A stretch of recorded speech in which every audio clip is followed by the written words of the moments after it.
The only issue that came up is, should we do something about the Iraqi helicopters?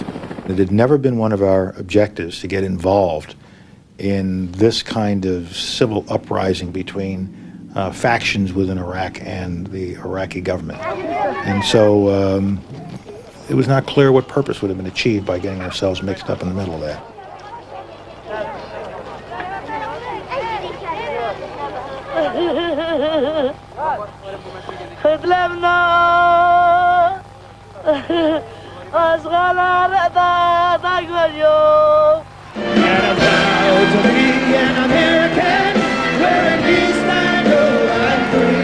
A week after the Iraqis attacked the Kurds, the president went home to Houston to celebrate his victory.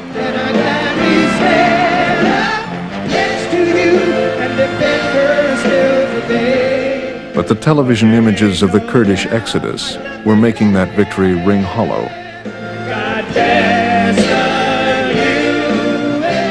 The president asked James Baker to see how the situation could be diffused. We did not want to take on the responsibility for having to create a safe haven there. And if it was going to be enforced, it wasn't going to be enforced by others. It was going to have to be enforced by Uncle Whiskers, and we really didn't want to do it. Baker's aides suggested a visit to the Kurds. As we were flying along, we all of a sudden saw a whole sea of people camped out in the mountains, and this was early spring when it was quite cold. We landed there, and then we took four-wheel drive vehicles up the mountain. There were 50 to 75,000 people in this little valley. Every piece of ground had a little tent or a makeshift shelter on it, and they'd cut down all the trees for firewood.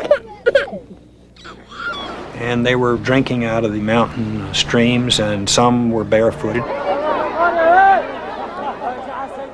Baker was able to spend only 7 minutes on the ground before security men hustled him away.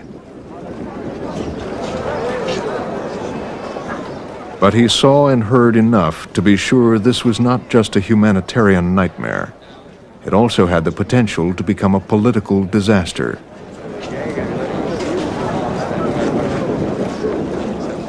I called the president from the airplane and told him I'd never seen anything like this, and that a lot of people were going to die if we didn't do something, and do something quickly, and that he needed to really break whatever China was required in order to get it done. I have directed the U.S. military to begin immediately to establish several encampments in northern Iraq where relief supplies for these refugees will be made available in large quantities.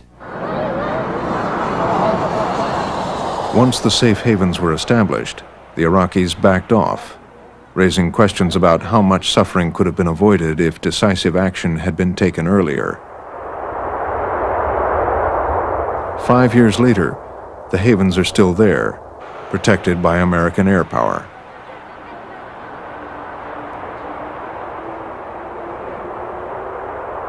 The men who planned the war feared what they called a ragged ending, a quagmire like Vietnam, or a stalemate like Korea. They had been completely surprised by what actually happened. 2 rebellions, brutally suppressed by an Iraqi military which threw in its lot with a humiliated Saddam and kept him in power.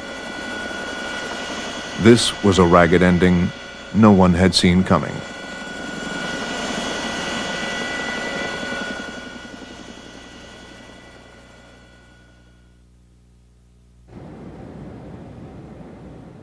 Two weeks after the liberation, the Emir of Kuwait returned to his country. The Allies had fought a war for Kuwait and its oil, and against the tyranny of Saddam, but the promises of a greater democracy in Kuwait would come to little. On the streets, the priority was revenge. Hundreds of Kuwaitis had died during the occupation, and now vigilantes picked up suspected collaborators on the flimsiest of evidence. طيب The PLO leader Yasser Arafat had supported Saddam Hussein, and now all Palestinians were under suspicion. Many were tortured. Hundreds disappeared. And 400,000 were eventually driven out of the country.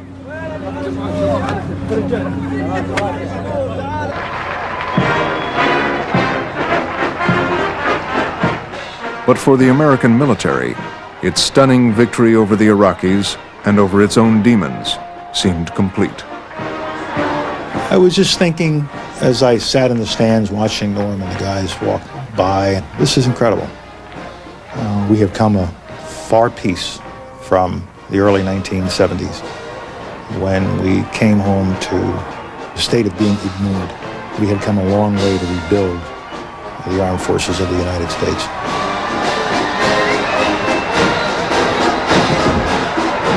I was in Vietnam twice, and I couldn't help but just think to myself, this is the right way to come home to your country.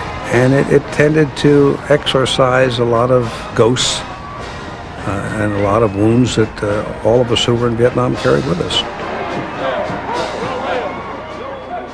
After it was all over, my wife and I walked over to the Vietnam Memorial and talked to some of the Vietnam veterans who were there.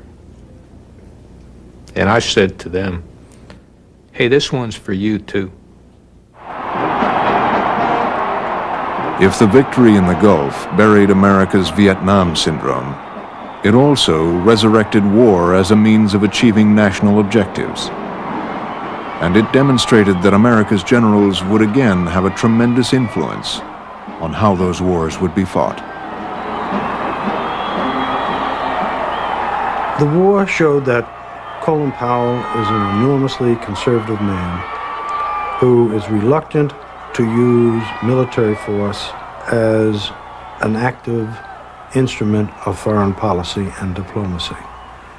The war, as it unfolded, was in keeping with his concept of what warfare should be, and the so-called Powell Doctrine, with an objective in getting in very quickly with overwhelming force if you have to use that force, but reluctant to use it in the first instance. But if you use it in a big way, and then pack your bags and come home. That's exactly the way the war was fought, because he was the major influence on the decision-making process. And he has to share the glory of what was good about the war, and he must also share some of the burden of where things did not work out exactly as they should have. We can grind our teeth forever as to whether we should have fought a day or two longer. We can grind our teeth forever as to who was for sanctions, who wasn't. But we ought to recognize a significant achievement that Desert Shield, Desert Storm was. President Bush said this will not stand. That did not stand. Mr. Speaker, the President of the United States! In retrospect, I think it's clear that Bush rose above the limitations of character and vision for the first time, and as it turned out, the only time in his presidency, to become a really extraordinary man. I can report to the nation, aggression is defeated, the war is over.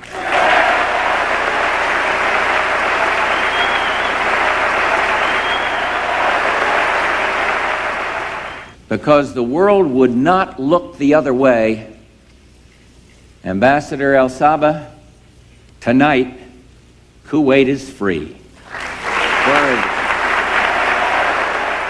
George Bush's vision of the New World Order was that countries could unite in common purpose for the benefit of all mankind. But it wasn't World War II. It's hard to argue that he was Franklin Roosevelt. And this I promise you, for all that Saddam has done to his own people, to the Kuwaitis, and to the entire world, Saddam and those around him are accountable. By demonizing Saddam, Bush, in fact, planted the seeds of discontent in the country, in the same way that Lieutenant George Bush in 1945 would have felt dissatisfied had the real Adolf Hitler still been in power in Berlin and the Japanese warlord still been in power in Tokyo. May God bless this great nation, the United States of America. Thank you all very, very much. Despite his enormous popularity at that moment, 2 years later, Bush would be decisively defeated for re-election. Saddam Hussein's survival seemed to emphasize the American recession and Bush's timid domestic agenda. Saddam's got his job, read one bumper sticker. How about you? He performed after the war in ways that, in many ways, were entirely predictable. Bush came back to earth when the war ended, and there Bush, I think, will remain. Saddam Hussein is still in power, still claiming that his survival was his victory. But his invasion of Kuwait had turned to dust, and his dreams of dominating the Middle East have vanished. The Gulf War left the Iraqi armed forces broken. UN teams are still dismantling its nuclear and biological weapons programs, and sanctions cripple the economy. But Saddam is still defiant. There is the aggressor, Saddam Hussein, still in power. There is the President of the United States, no longer in power. There is the Prime Minister of Britain, who did quite a lot to get things there, no longer in power. I wonder who won. We did. We did. As long as we are alert and observant, Saddam Hussein is not a threat to his neighbors. He's a nuisance, he's an annoyance, but he's not a threat. That we achieved. And I can also tell you that in due course, Saddam Hussein will not be there. And when that happens, all this interesting second-guessing will seem quite irrelevant. It took 7 months to extinguish the oil wells which burned across the battlefield.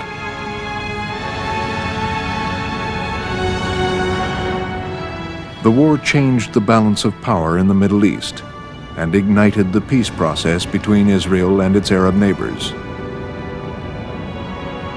But with time, its promise as the herald of a new world unity that would confront the moral outrages of our time has faded.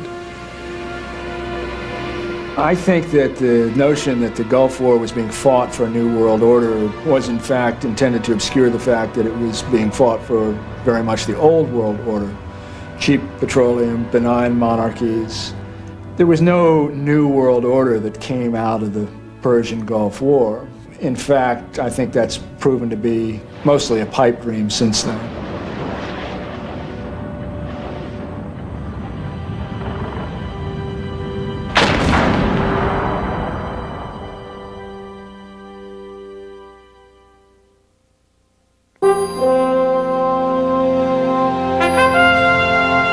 To learn more about the Gulf War, visit Frontline on the World Wide Web at the PBS homepage at this address.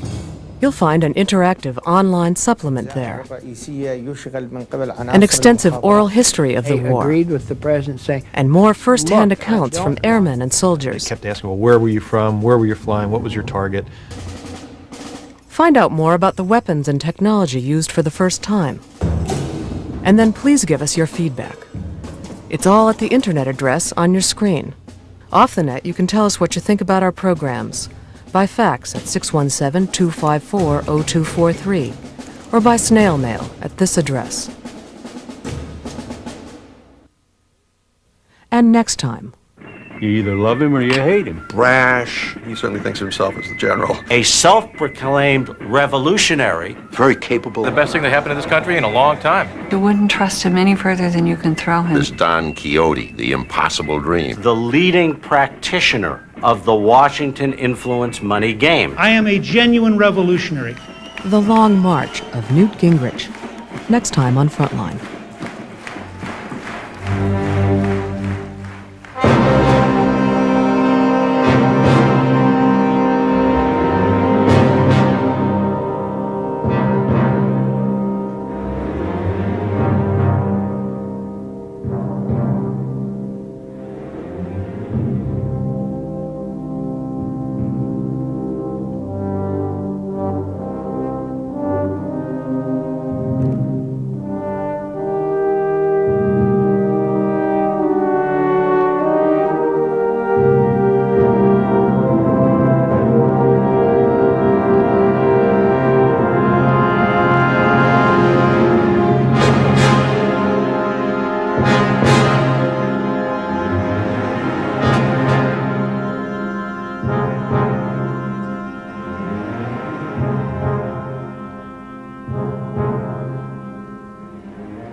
Funding for Frontline is provided by the Corporation for Public Broadcasting